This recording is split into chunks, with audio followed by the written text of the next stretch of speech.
What we have once enjoyed, we can never lose. All that we love becomes deeply part of us. This quote by Helen Keller is one of my mom's favorites because it describes her life's meaning. When I was about 4.5 years old, I distinctly remember my mom sitting at the bottom of our staircase in Tacoma, Washington, and setting me in her lap. She told me that she and Dad would be gone for a few days, and that upon her return, she wouldn't be able to pick me up for about a month or so. Mom was flying to Houston to undergo cervical spine surgery, as her spinal cord was not protected and was at risk of becoming paralyzed if she fell or tripped. Her surgery did correct the issue. However, she was left to deal with several debilitating conditions, which eventually resolved. About this time, my mom was also diagnosed with lupus erythematosus, an autoimmune disease which sees her own healthy living cells as foreign invaders, such as a virus, fungus, or bacterium. Initially, the disease only attacked her joints and the connective tissues that connect our limbs to our bodies. However, in 2011, when I was in 4th grade, Mom's disease decided to attack one of her internal organs, resulting in systemic lupus erythematosus. In my mom's case, the organ lupus chose to attack was her brain. That was when my life changed dramatically, because for the first time, I was afraid of losing my mother. At 8 years old, I began to worry if my mom would die. The chemotherapy she underwent at that point frightened me, and that is when it all became real. However, the message of this story isn't sad. In fact, it's one of hope, strength, resilience, and the lessons my mom and her disease have taught me. You see, although I've never known my mom as a healthy, regular mom, my unique experience has come with several silver linings with which I am and will always be forever grateful. Although Mom has suffered many long, difficult lupus flares and infections, she has always had an amazing sense of humor, which has contributed to her outlook on life, life's problems, and her disease in general.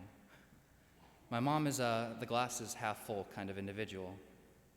She assumes all God's children are pure of heart until proven otherwise, and that through prayer, things always work themselves out. Well, in elementary, I realized my mom was not quite like the other moms. She would have a week to several weeks where she was active and able to take my sister and I everywhere we needed to go, followed by a month in bed with a sinus infection or pneumonia. Despite these bouts of, as she describes it, quote, feeling like an 85-year-old retired NFL defensive lineman, she always retains her sense of humor and positivity. I guess from a parenting style perspective, Mom always jokes a lot with us and never sweats the small stuff. My mom likes to say that she wears her inner child on the outside. For example, she taught my sister Aiden and I to sing Dude Looks Like a Lady by Aerosmith and Diana Ross and the Supremes' Ain't No Mountain High Enough when I was just 4 years old. As Aiden recalls, Mom said that we lacked culture and refinement, and therefore needed to be exposed to the masters of classic rock and R&B. I think I was the only kindergartner in the world who knew all the words to the Rolling Stones' Sympathy for the Devil. In 2011, my mom began experiencing double vision, tunnel vision, and balance problems. An MRI of her brain revealed that the lupus, or rather a type of her own white blood cells, was attacking the neurons in her vertebral cortex. She was also having short-term memory problems. This symptom frightened her the most, as lupus cerebritis, as it is known, often leads to dementia and psychosis. As Mom underwent 6 months of chemo, I began for the first time to grow fearful of losing my mother. She reassured us and told us that she was certain the chemotherapy would return her brain to its previous level of functioning. She did regain her memory, her vision issues receded, and she was left with only mild balance problems and some double vision at night. In sum, growing up with a mom who suffers from a serious disease is difficult. However, she has taught me to never lose hope, and that when the chips are down, it's essential to maintain your sense of humor. We still refer to her lupus cerebritis as her mad cow disease, a practice which earns our family loads of strange looks from strangers in public. The last but very important lesson I've learned as a result of severe systemic lupus erythematosus and its cruel partner, lupus cerebritis, is resilience. I have seen my mom claw and dig her way out of what she calls lupus black holes over and over throughout my years at TMI. Each infection leads to a severe lupus flare, which can last for months, She loses muscle mass, stamina, and experiences intense joint pain and weakness. Every single time, my mom has adopted Churchill's motto, "We shall never surrender," and has climbed out of each hole no matter how deep or torturous.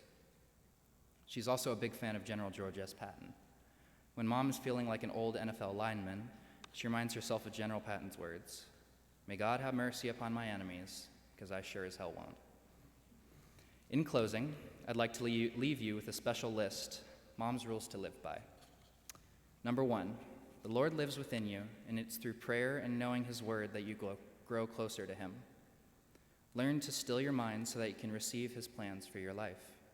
When in doubt, rely on faith, and always remember, the Lord is always with you. You are only to ask for His help and give up your worries to Him. Number 2, when in doubt, do the next right thing, even when no one's looking.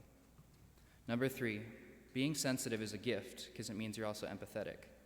Be there when a friend needs a shoulder to lean on and put others first.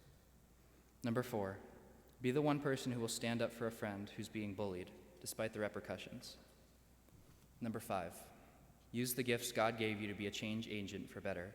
At TMI, we're all quite familiar with Luke chapter 12, verse 48. To whom much is given, much is expected. My mom recites this verse whenever she feels we don't appreciate the privilege of attending TMI. Number 6, find your passion. Turn it into a career and then pursue it with a vengeance. Utilize that passion too in some way. Make it a positive impact on the lives of others. Number 7, everyone puts their pants on one leg at a time. God doesn't discriminate, so why would you? Number 8, don't sweat the little things. Life is a journey, which is at times very difficult. If it was easy, there wouldn't be a point to it. Number 9, we learn a great deal from our failures, not our successes. Number 10, this one my mom stole from the British SAS. Know the 7 Ps. Prior planning and preparation prevents piss-poor performance. I'm still working on that one. As you can probably tell, my mother has had a huge impact on my life in more ways than anyone will ever know. She has taught me to be strong, hold my head up high, and to count your blessings. So, when I walk off the stage and the people who are still awake start clapping, I want you all to clap for my mother as well. Thank you.